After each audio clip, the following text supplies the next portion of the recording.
પ્રાચીન સમયમાં એક ઢોંગી જ્યોતિષ હતો।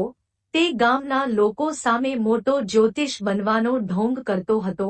રોજ રાતે તારાને જોતો અને લોકોને ભવિષ્ય જણાવતો હતો।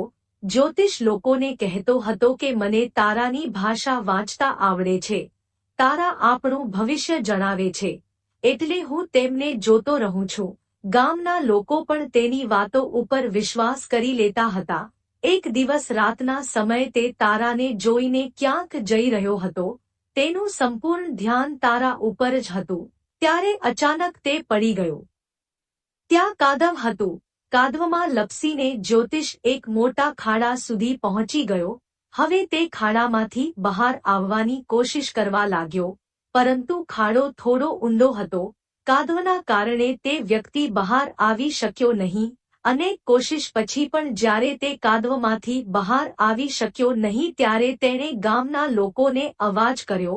તેનો અવાજ સાંભળીને ગામના લોકો તરત જ તે ખાડા પાસે પહોંચી ગયા અને તેને દોરડાની મદદથી બહાર કાઢ્યો।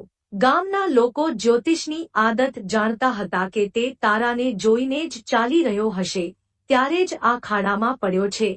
લોકોએ કહ્યું કે તમે અમને ભવિષ્ય અંગે જણાવો છો, પરંતુ તમે પોતે જ પોતાનું વર્તમાન જાણતા નથી।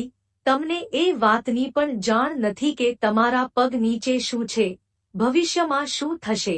તે વિચારવાનું છોડીને વર્તમાન ઉપર ધ્યાન આપો, ત્યારે જ જીવન સફળ થઈ શકશે। બોધપાઠ જે લોકો ભવિષ્ય માટે વિચારતા રહે છે અને વર્તમાનમાં યોગ્ય કામ કરતા નથી, તેમને ક્યારેય સુખ મળી શકતું નથી। એટલે વર્તમાનમાં યોગ્ય કામ કરશો તો ભવિષ્ય જાતે જ સુધરી જશે।